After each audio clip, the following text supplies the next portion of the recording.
تتبيله جامده للفراخ المشويه لازم تجربوها. هتجيبوا علبتين زبادي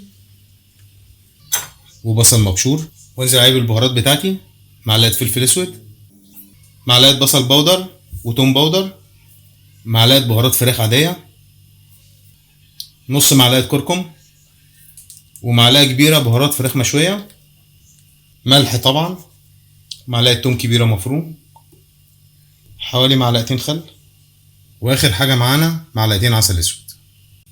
اقلب التتبيله دي كلها مع بعضها. بعد ما اقلبه كده اعصر عليه 3-4 ليمونات،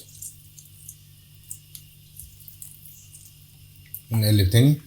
بس كده ده قوامها. ممكن اعينها في الفريزر لحد ما اجي استخدمها، وممكن استخدمها على طول. طبعا يستحسن اكون خالي الفراخ من العظم بتاعها.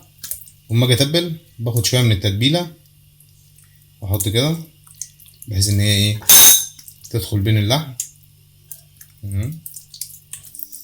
وتحت الجلد وفوق الجلد. ويستحسن تبات في التتبيله ونشويها تاني يوم.